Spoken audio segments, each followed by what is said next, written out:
Thanks for joining us. I'm Paula Ebben with a WBZ News update. Our top stories: Congressman Jake Auchincloss is criticizing Steward's plan to sell its doctors network.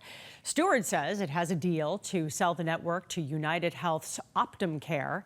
In a statement, Auchincloss calls the deal alarming because he says United is already under a federal antitrust investigation.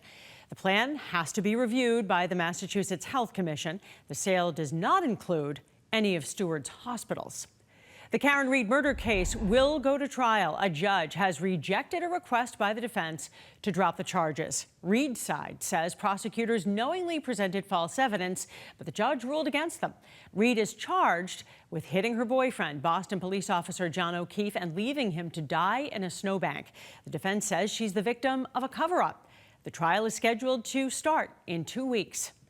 4 New England colleges will now cost more than $90,000 a year when you add up tuition, housing, and other expenses. Wellesley College, Boston University, Tufts, and Yale will top that mark for undergraduate students for the upcoming 2024-25 academic year. Here's a breakdown of the costs for all 4 schools.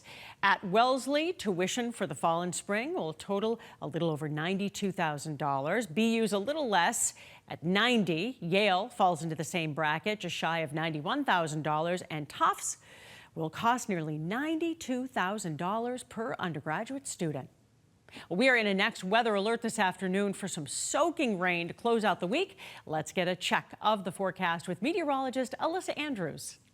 We have a little bit of light rain this morning, but right now we're looking okay. The big heavy rain event is going to be coming in mostly on Thursday, and that's why we've issued the next weather alert in place for tomorrow, and especially the heaviest rain is going to be for the evening hours. But prepare for an all-day soaker. Now, the heaviest rain is going to be farther east. Everything we have lit up here in yellow, that's what we're expecting to see. The heaviest rainfall total is even close to 3+ inches in some locations. And we just got rid of heavy rain showers. We went up to around 4 inches was reported in Brockton, 3 in Cohasset, and some other locations. So we already have had quite a bit of rain so far this month. Now it's going to start to taper off here the farther out west and north that we go. Right now we are mostly dry on our live local radar. If we look at the cloud coverage on satellite, looking at mostly cloudy skies, even some overcast clouds, and the outside look right now does look to be fairly cloudy. Now we got rid of some of that early morning fog. Visibility was quite an issue. We got the day started, and it's going to be the same for tomorrow as well. We'll expect high dew point temperatures right on top of the air temps, so it could be hard to see with low-lying clouds and fog and the heavy rain we're expecting. Our current wind chill not really existent right now. The winds have calmed down a little bit. Mid-40s is what it actually feels like. And over these next couple of hours, we're expecting the cloudy gray skies to stick around for the rest of this Wednesday. Then the scattered rain starts to pick up by about 8 p.m. tonight. We'll start to see it get a little bit wetter out there.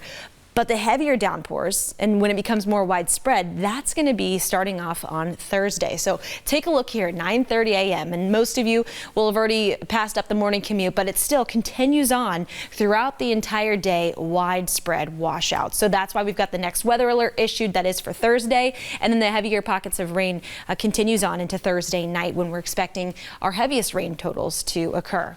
So if we look ahead, and this is going to be from now all the way through Saturday afternoon, there's going to be some spots here, especially even close to the Boston area, where we start to see some smaller lighting up in yellow areas that are going to be about 3 inches of rain, and then it starts to taper off the farther west we go. So looking ahead, just in this past month for March so far, this ranks as the 8th wettest, and this is going to be changing here probably as we get a couple more inches of rain added to these totals here over the next couple of days. But so far, 6.65 inches of rain here in Boston.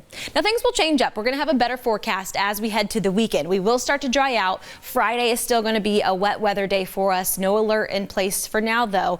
And as we get closer to the weekend, Easter Sunday, we're expecting temperatures to remain in those lower 50s and get a little bit of a mix of sun and clouds. So not too bad. Pretty seasonal, and not a bad day at all as we get to our Sunday.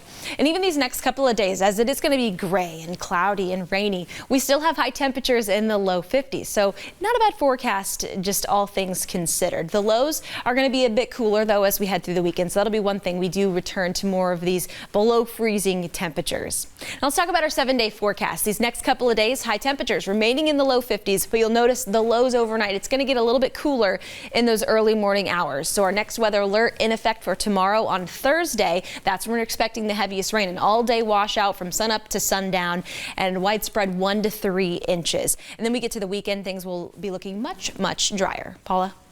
Thanks. I'm Paula Ebben. This has been a WBZ News Update.